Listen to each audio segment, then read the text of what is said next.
I'm Jeff Fritz with SoundStage.com, and I'm joined today by Hans Ole Vitus of Vitus Audio, coming to us from Denmark today.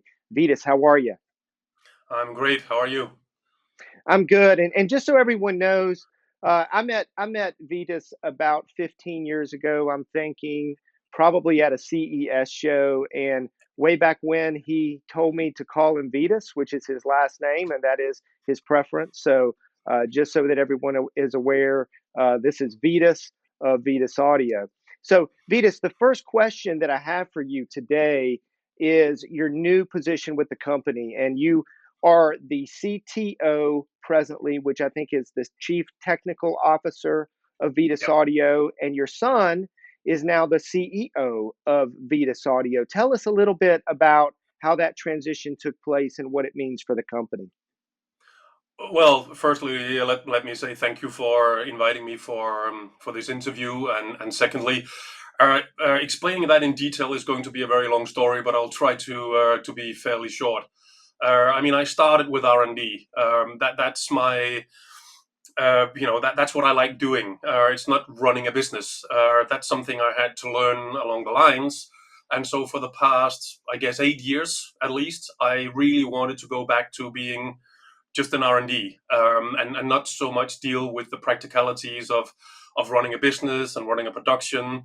And from that 8 years ago and until a couple of years ago, it got more and more obvious that I needed to make a decision and make a move, because it was getting to a point where I wouldn't say the company was suffering, but the employees might have been suffering, because I was starting to get more old and grumpier, as some would say, because I wasn't enjoying myself in the everyday work. Lots of things happened in 2019 that simply escalated my wish for making the change. And but it's been in the planning for 8 years. So in all those years, Alexander was running his own company, AVM Tech, where one of the things he was doing was the brand Aloxity, as a lot of people already know, which is high end but a lifestyle approach, is probably the best way I can describe it. So already around 8 years ago, I started pushing him more into the direction of I always say testing him, whether um, he would be able to run a company like AVA Group, which is the main company name is, um, to in a way that I felt comfortable with, really. And so he kind of passed his exam. Let's put it that way. So in 2020, very early, I guess January or February in 2020, I started working with an external consultancy company called Income, from Denmark, and they helped me in terms of figuring out how to make this transition. What should be the plans for the company moving forward, and which, in terms of my view anyway, um, and which things, which tools needed to be in place, which standard needs to be, described, and all of these things, the business plan, and all that boring stuff, that should be in place before a younger generation had a chance of living up to at least my expectations. So it was a long thing coming. I really spent the better part, the better part of 2.5 years before we actually made the actual transition. And I must add that yes, AVA Group took over Alexander's company and the brand. So now within AVA Group, we have Aloxity as a brand, and we as a separate brand, and it still runs totally separately, and Vitus Audio as another totally separate brand. Um, but at the same time, it's not only Alexander that took over. We have another younger guy, Lucas, who's actually just turned 25 in March this year. And a lot of people would probably argue, well, Alexander's 29, from an age point of view, that's still young for the position he's now taking. But being a COO, which Lucas is, at 25, is probably even a bigger task in terms of running all of the service, after sales service, customer service, whichever one prefer to call it, or the production planning and all of that stuff. It's a massive task for a 25-year-old. But the matter of the fact is, he was doing it already for 2 years or 2.5 years. So it's not something that just started, May this year. He was doing it for a long time. And Luke has been with us since he was 17. So he's been in the company already for a long time, took his basic engineering education, everything, within our company and school and all that stuff. So it's and they're both co-owners. So together they hold 50% of the company at this point. Um, so yeah, I'm comfortable with the decision. It's not like I'm gone from everything that's not related to R&D. But I took a big step backwards, and I will be more their go-to backup if the consultancy guys that they're working with can't answer specific questions. I'll still be around. There's going to be a transition period over, I guess, a couple of years is what we're expecting. Um, but Well, I will say they're both doing a fantastic job already, and a lot of people in terms of after sales service is actually commenting to me that it's a good thing that Lucas took over because he's doing a way better job than the previous people were. So it's all good. And as you can see, I'm happy. I'm not quite there yet where I'm just doing R&D or mainly R&D, but that will happen during third quarter. So it's a thing I've been wishing for at least 8 years now. So I'm a happy chap with the well, whole thing. well, it really seems like a great move. I know you've always had just tremendous passion for the products, and to put you back in the lab developing products is it seems like a natural transition. And then as well, having that long range plan. We see it, with smaller companies and high end audio. Sometimes there's not that plan to take the company into the next decade, and the fact that you guys have done that should give actually a lot of confidence in buying Vitus Audio products because let's face it, these are investments Mm, that can take you a decade or more into the future. These yeah, products last that long. So, well, I appreciate that answer, and that's a great explanation. I want to jump into another subject next. You guys recently launched a new website, and compared to the old website, you guys were a little behind the times with the oh old yeah, website, but with the new website, you guys have a tremendously dynamic website with really good product photography, I must say as well. There's explain a little bit about the new website, how people navigate it, what information is there. sure. Just let me round do a summary of the other thing. Of the first question is in terms of, many companies waiting too long to actually make that transition. This is one of the things that I've seen happen to multiple companies, which also helped me be very aware that these things takes time. So you need to start early, or else you're on the rear side of the whole thing. And that's never a good position to be in. So yeah, that's a big part of my decision as well. But yes, the website. I mean, already I have a little bit of a suntan, so I'm already kind of reddish, I guess, in my color. Else, I would be really red now because the website, to be totally frank with you, was the biggest embarrassment for me personally ever. And the fact of the matter is that we were bound by a contract made many, many years ago, which we simply couldn't get out of. So we were locked, and it was one of those long, tedious, boring stories about lawyers and this and that and whatnot. But finally, we got out of the whole situation, at least 2 years ahead of time.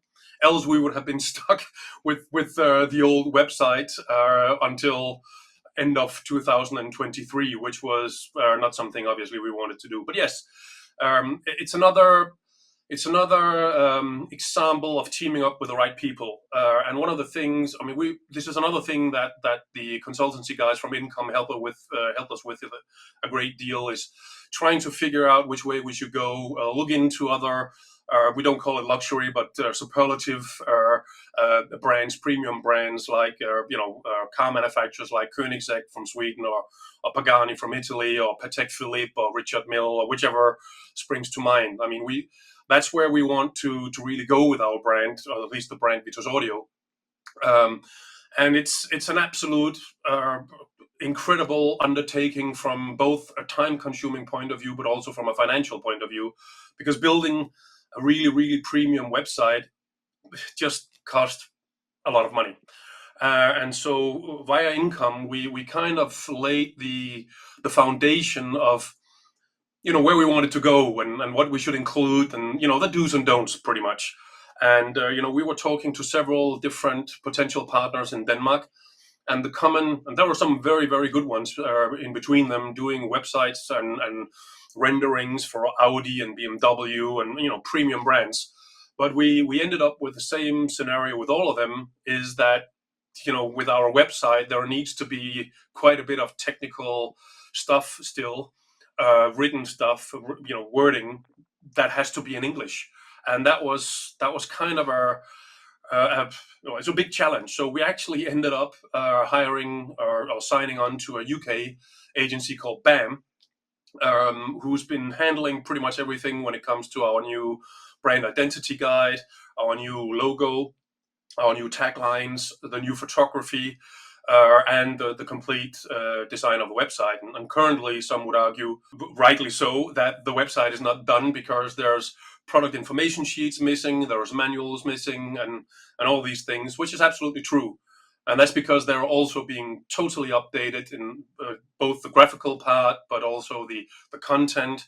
And so it just takes time. But yes, the website is really made to the best of our and their ability to make it easy for people to find their way around, to get to the information they want as quickly as possible. So there's multiple ways of getting into products. You can do it directly from the main page. Go into the different series. You can do it from I think they call it the hamburger menu on the top right hand corner. You can scroll between the different products. It's set up, categorized with integrated amps, phono stages, and all the different types of products. So there's multiple ways of getting to the information you want to have fairly quickly. And on top of this, we're putting more efforts into explaining more about the company, our production facilities. A lot of people don't know that, how much we actually invested in a PCB manufacturing plant inside our factory, both SMD and leaded components. It's something that we probably spent close to €1 million just having that. But this is history for us already. We just never really did a good job telling about these things. So we're doing a lot more to talk about the backbone of the company, the things that people don't normally see. And we also have a blog and building an FAQ section. So there's a lot more information, especially about the history, that needs to go on there. Because I think one of the things that for sure the old website didn't do very well, that the new website will do already, but will do even more so moving forward. And what we didn't do well as a company is actually explaining in detail how old our brand really is. I mean, the first CES we did was 2004, and that's actually where we count from. So even though we already did shows in 2003, 2004 is where we count from. So in 2 years from now, it's our official 20-year anniversary. And with all the material in the old days or a year ago, that wasn't really very visible. So that's also very very important for a brand to tell about that pedigree, where we come from, how the whole thing started, and where we are going. It's equally important. So that's from the website point of view, and from let's say the marketing point of view. That's really what I have left mainly to do, is to fill up the whole history part of it. Let's say my history with the company, which is from now and going back to 2004 and maybe even 2003, and make sure there are blocks explaining some of the key things that we did, so that hopefully by end of this year or before Munich next year, that's all done, and we can just focus on the future, where Lucas and Alexander are the ones that should really be driving our the company and where we are going with the previous mentioned support. Well, let's jump in, Vitus, to the products a little bit. Hmm. Yeah. The website is really good at breaking down the products, and as you said, you have three different series of products, and it breaks down the products by series. That's one way that you can access that information. You have the reference, the signature, and the masterpiece. Just give us a brief explanation of the product line, and maybe an example of something that's doing particularly well for you from a product standpoint, something you're particularly proud of right now on the product side. Sure. I mean, it's the first thing that many people will say, and we've heard that a lot over the years, is that our so-called entry level, and we don't talk price points here. Obviously, we talk about technology and complexity. Um, it's called our reference series because normally that's kind of what companies call their top of the line. There's a long story behind that that we can maybe discuss another time. But that is indeed our what we call an entry level series, and this is where we take all our technology and try to optimize it as much as possible, not to meet a price point, but to the most optimum pricing that we can. And it's not so much compromising on the electronics or the sound, resulting sound, or the features, or the chassis for that matter. It's it mainly has to do with how long it takes to actually produce the product. So each product is a lot easier to put together than in the reference series compared to a signature or a masterpiece series. And being in Denmark with the whole cost of living here and our tax level, I mean, employees, hour per hour is really really expensive. So that's a big area where we can save money, and we prefer to do it this way rather than cutting down on quality. And the other main difference between the reference series compared to the other two series is that it's not Class A amplifiers, because as soon as it's high biased AB, or because as soon as you go into Class A, you need bigger heat sinks, you need bigger transformers, then you need more stable and bigger chassis, and the cost just goes up dramatically. So those are actually the two main points for the reference series. The signature series is where we all started many many years ago, and it's still the series where we're most known and we sell the most products. So this is where we put all our efforts into, or did for many many years.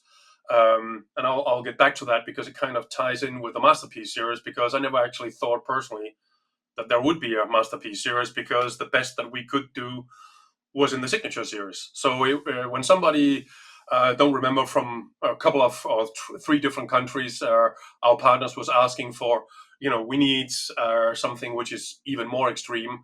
It took me probably 4 years before I kind of cracked the nut to figure out how can we even go to that level, and and even remotely begin to ask the pricing which is involved with the masterpiece products, because of course they're really really expensive. And it's all about the simple explanation is taking everything from signature and just go absolutely all in and make it even more crazy.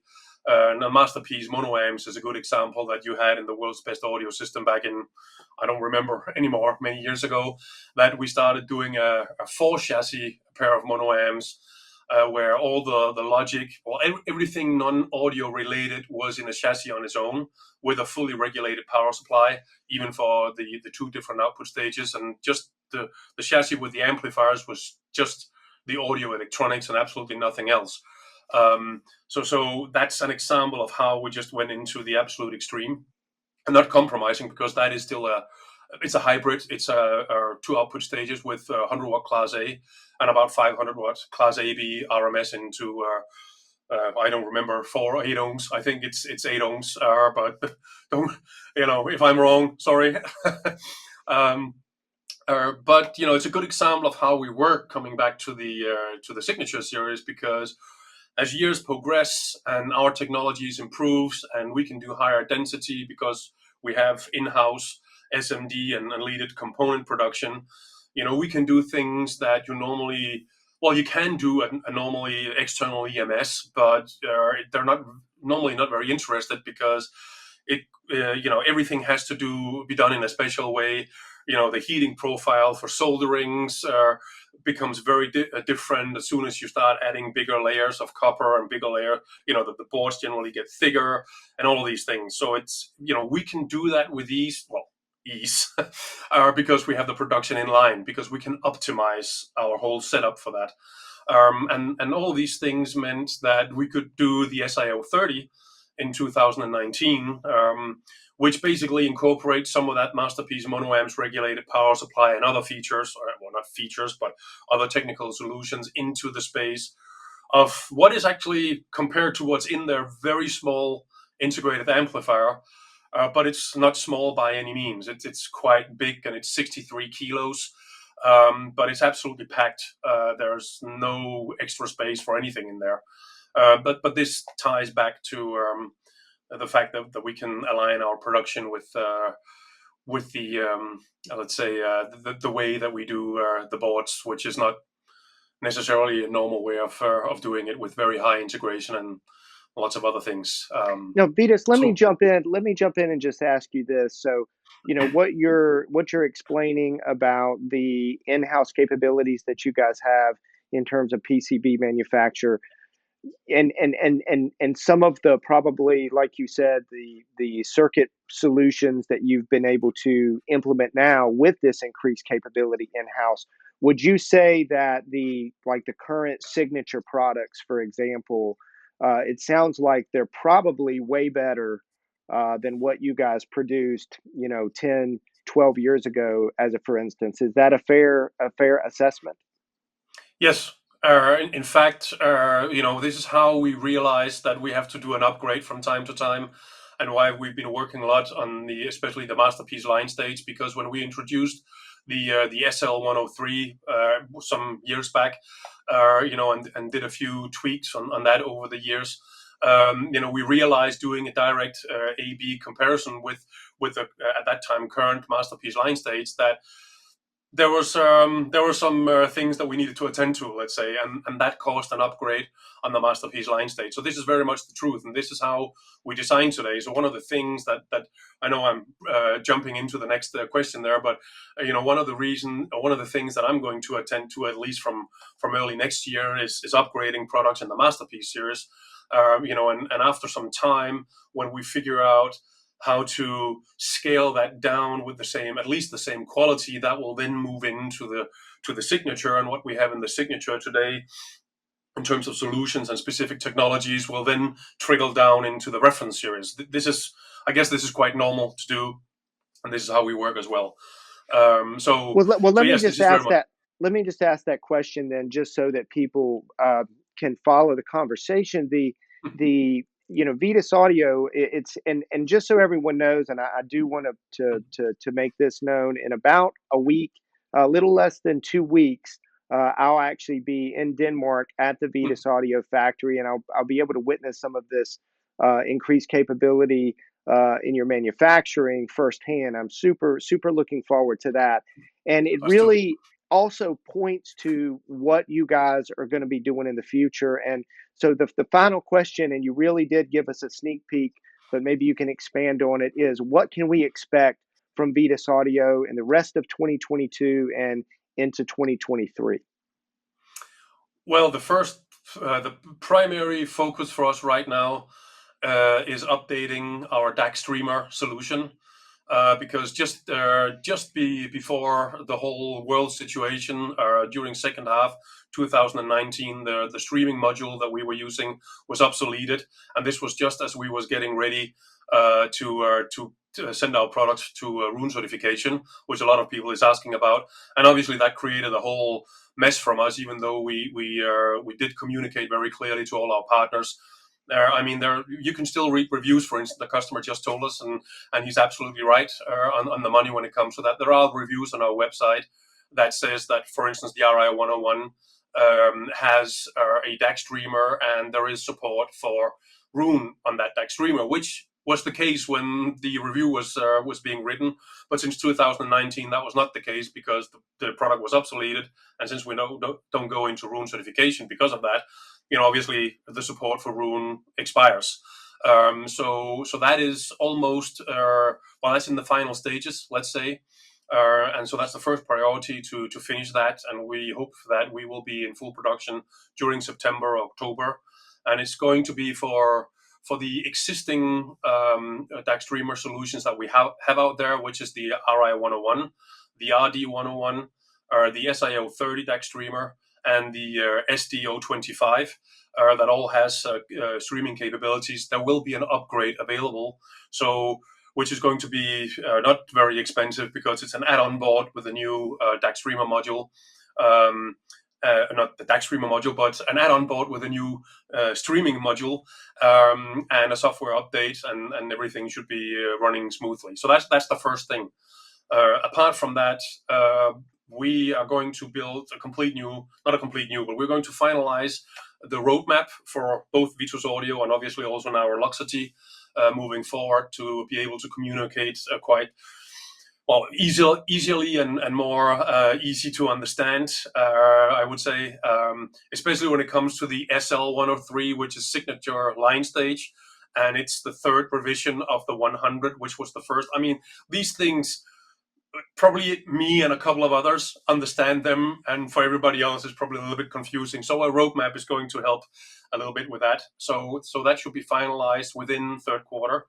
And let me just say, there's a lot of things happening. I mean, me now being able to focus on almost purely R&D, it's probably going to be around 90% of my time just with R&D. I feel that the past plus 20 years of me running Vitus Audio was simply a warm-up. And I know that can probably across as a little bit nosy and arrogant, but it's the best way I can describe it in a simple way. I mean, I have, over the past 12 years at least, I've had so many ideas that I put into my own little database that I haven't had time to bring to life. That wasn't the right time for the company. And obviously, building the roadmap, I'm going to review that list of ideas and a lot of new ideas that comes in. And it's first of all, of course, it's products within the Vitus Audio family, but there are products that is needed and requested by the market for Luxity, which obviously is going to be a part of that as well. But there's a lot of interesting things coming in the future. Well, let's put it that way. Well, Vitus, I I'll tell you. about this, but Well, I tell you, I really love the perspective that you're just getting warmed up because, I've been in high-end audio with SoundStage for 20, gosh, just almost 25 years now. And I love the perspective that you're just warming up. That's how I feel. It's a brand new day. There are lots of exciting products out there, lots of exciting music to listen to, and it's a great time to be in this hobby. So, but listen, I really want to just thank you for all the information. You are a wealth of information today on Vitus Audio. I feel like everyone can listen to this interview and really get up to date on the brand and where you've come from, where you're at now, where you're headed in the future. And then, like I mentioned earlier, I will be at Vitus Audio in a little less than 2 weeks. And so there will be some information coming out with photos and some descriptions of some of the things that I get to see there. So I'm really looking forward to that. But Vitus, thank you so much for joining me today. It's been a pleasure talking with you. Well, likewise, and again, thank you for having me. And to everybody, and just a quick thing in terms of the production thing. It's on our website under production in the hamburger menu. So if anyone is interested to actually check that out, there are some information there. And as always, I mean, we're here. Drop us an email. Anyone has any questions? We're only an email away. Just be aware that by Friday next week, we actually close the company for 3 weeks completely. So you will be joining us in I think in the first or the second day of our vacation. So there's not going to be it's going to be clean and not very messy. So it's going to look good on pictures. And we're going to have a lot of privacy to talk freely without being interrupted by phones and emails potentially. So perfect timing. I'm looking forward to welcoming you in Denmark. All right. Talk to you soon.